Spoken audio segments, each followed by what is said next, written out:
Greetings. My name is Annabeth Reshley, and I'm the Executive Director of BMC, the Brethren Mennonite Council for LGBT Interests.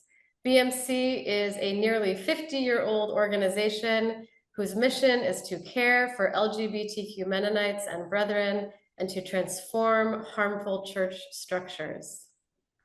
And I'm Haris Martinez, BMC's board chair. Today, Doris Malkmus asked us to talk with you about our recent archival donation to the Treader Collection, and specifically about the work that went into preparing and transferring BMC's materials. Our process started in August of 2022 when we moved our long-term Minneapolis office to Chicago.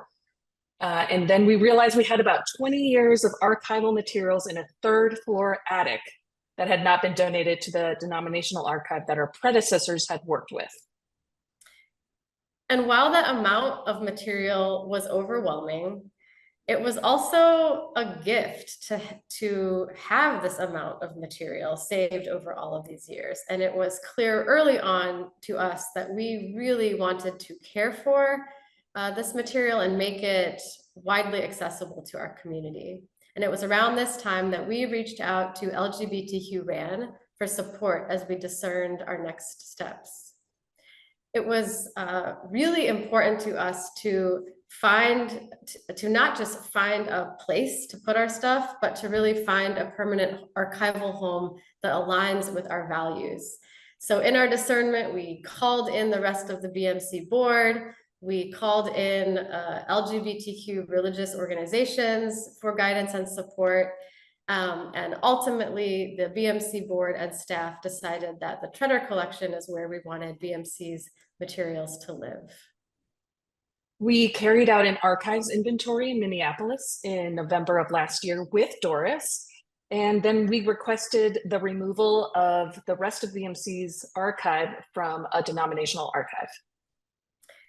Then in April of this year, we took off on an epic road trip where we picked up that material from the denomination's archive in Elgin, Illinois, drove to Minneapolis, packed up our material from the third floor attic, and then drove our entire collection together to Treader at the University of Minnesota. And we officially donated BMC's archive on May 1st, which was serendipitously May Day. Then after donating our material, we got to spend a day or so working with Aidan Bettine to create an agreement for future users and how they would access the archive. And throughout this, we really appreciated Aidan's sensitivity to the unique concerns of our LGBTQ community.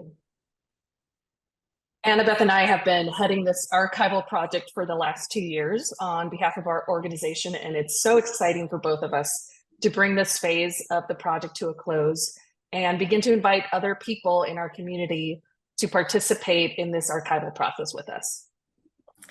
And as I have been saying, one of the things that we have really come to believe through this is that queer and trans archival work is liberatory work. It deeply impacts how we show up for justice and liberation today.